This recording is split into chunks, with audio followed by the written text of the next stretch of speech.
car ever made. You heard it here first. The Dodge Goblin will be the fastest car ever to hit a production line. Gas, not electric. The Dodge Goblin.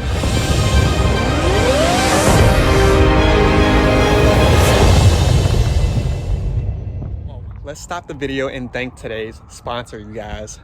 Car lock. This little piece right here can save your car. That's right, you guys. This piece right here is the world's best security system for your car. One, you can track this car down to the foot on the Car Lock app. It'll also notify you when you have any heavy vibration. The car stops, the car turns on, and every time it gets unplugged, you guys, this piece right here is mandatory for your Dodge Challenger or Charger. Trust me, you can use my code to save and even get a 14-day free trial. Make sure you use that. And of course, as always, Car Lock. What is going on, YouTube? I am back with another video. Today we're going to be talking about the Dodge Goblin, man. If you guys know anything about this channel, man, everything 1320 happens right here. Drag racing happens right here. Anything Dodge, anything car related happens right here on the channel. So if you're new, hit that subscription button, notification bell, all of that good stuff, man, because everything car related happens right here. Now, this one is near and dear to me, man, partially because it is another fast vehicle that's going to have low production and be a very rare car, i.e. the same thing as a 1320. You guys know only 410 in my year were made, so I'll take pride in that, right? So, Dodge has been releasing snippets for the past month or so, leading up to Las Vegas Roadkill Nights, where they'll be unveiling this Dodge Goblin per se, right? Now, I am gonna play each video and kind of explain what I see, but I'll go ahead and tell you, I think this is probably gonna be the most expensive Dodge car ever made. I think it's gonna be the most problematic ever made, but I also think it's gonna tempt a lot of wealthy people to get into American muscle. But outside of that, let's start with clip one. I'll play that.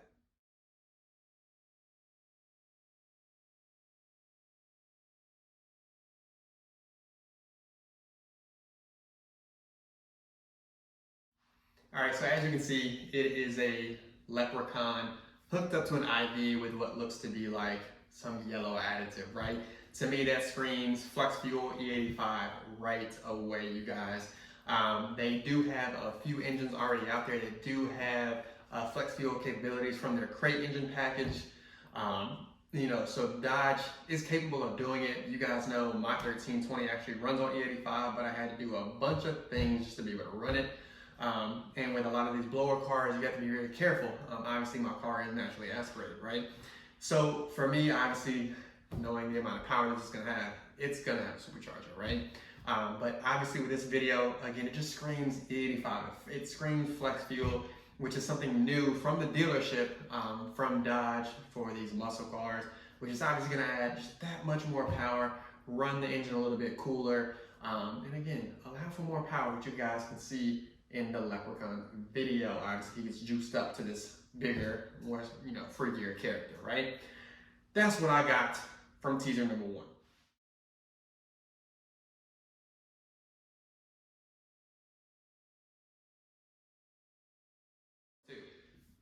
A scale, right? And immediately I saw the 7.1 and my head went instantly to, it's about to be a 7-liter with a blower. That's gonna be crazy. There's no way they're gonna be able to warranty that. It just doesn't make sense. These 7 liters are normally just naturally aspirated, like your C6, Z06, stuff like that, right? But then I thought about it, I was like, okay, we went Flex Fuel, we went E85. They're gonna either A, run a separate tank, or have to add more weight as far as a gas tank, simply because E85 is more dense, right? So they're gonna need more space for obviously the denser fuel, right? So, the one side of me really wants to hope for a 7-liter with a supercharger, but I know how unrealistic that is. I know that just means they're gonna have a little bit more weight with the E85. Again, just adding to the previous video, I am excited about a Flex Fuel car from the dealership. Obviously, I do think this is going to be more hindered towards racers, drag racers, things of that nature. I don't think this car is going to be for your average Scatpack or Hellcat owner, right? I hate to say that.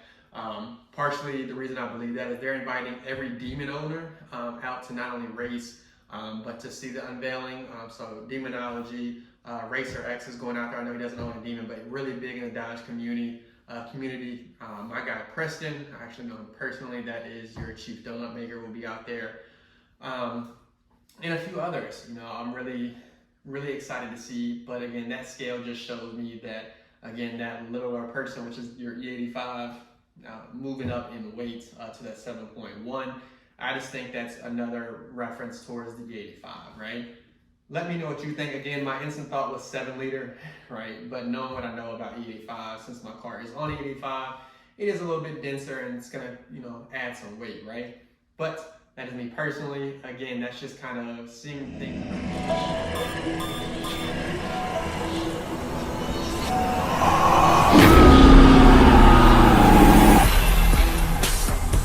hope they're not about to hand over the keys and warranty to a 1600 horsepower car. That's just dangerous, right? So no, I don't think that is what they're doing.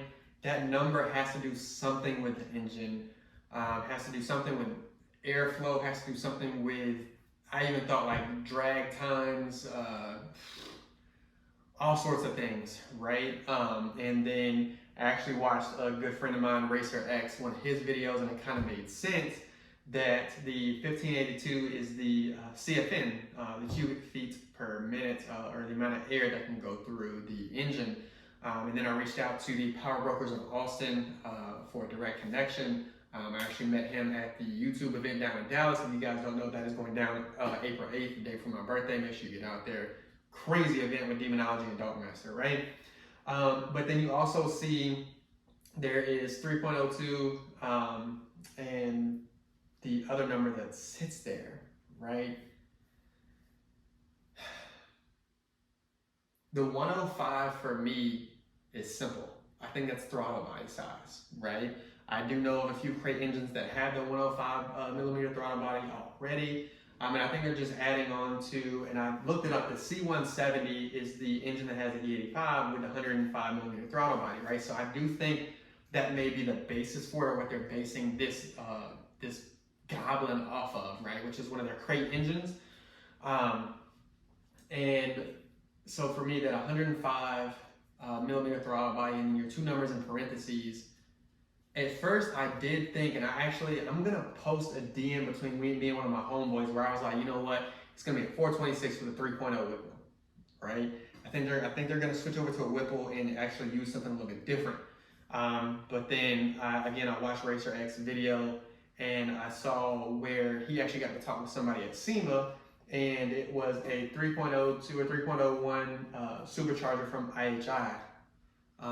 And that just makes the most sense. As much as I'd love for it to be a 3.0 Whipple and run some aftermarket parts Dodge, I think that wouldn't make sense, right? There's a lot of wishes when it comes to this, especially as it made me think. So your 105 millimeter throttle body, of course, your supercharger, but that other number kind of left me thinking, what is that? Does that have something to do with the fuel injectors, the engine? I even said, okay, like I've seen pulleys that are 3.09 and gears that are 3.09 or something like that off the top of my head. I'm like, what could that number be? And I'm still at a loss, you guys. I don't know. That's as far as I got, man. I feel like I'm gonna take Racer X word, crack the code per se. But I just think it has something to do with the engine size and how much airflow can go through. Because if you guys know, when the Hellcat first came out, they were very, very big on how much airflow they could put through. And how much power they could put down, right? So I do think this car will come with more than 1,000 to the wheel, or just 1,000 crank horsepower from the dealership, which is crazy, right? You do see these in crate engines like your Chevys, your 426, your Health, and stuff like that. But these are all crate engines that can go in any car. This is not a production line vehicle that this comes standard, which is why I think this is the fastest production car we'll ever see. That is gas, that is a V8, and of course the last. So it will come with a hefty price. Independent wealth people are probably going to collect these, but if I ever got my hands on it, you damn right I will race it, because I want to go fast, you guys. I think Dodge has teased us enough. I'm ready for March 20th. I'm ready to see what the car is. I wish I could make it out there. I've always wanted to go to roadkill nights, but I'm also willing to be a part of the racing if I do go. You know, I will hopefully next year talk with Demonology. I know they're going to do it here, you know, obviously in Vegas, but I'm talking Demonology. See if they can get me an in to race my 1320 or whatever I end up with next, you guys. I definitely want to push the Dodge brand. I love the Dodge brand, what they've done.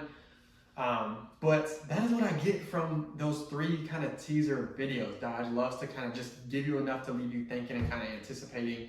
Let me know what you guys think in the comments, man. I think this Dodge Goblin is going to be crazy. I want to know what the emblem is going to look like on the side. I think that's one of the bigger things. Will they drop more colorways? What will the insides look? Is it going to be gutted? Is it going to have, you know, rear seat deletes? What is it going to come with, right? Because they've done so much with the Demon and the 1320. Where are these parts coming from? How long have they tested it, right? Outside of that, you guys can leave any comment you want. Let me know what you think the Dodge Goblin is going to be. Obviously, everything 1320 happens right here. Leave me a comment. Hit that subscription button. I cannot say that twice today, you guys. Look at that. And I'm not going to edit that out. But outside of that, everything 1320 happens right here.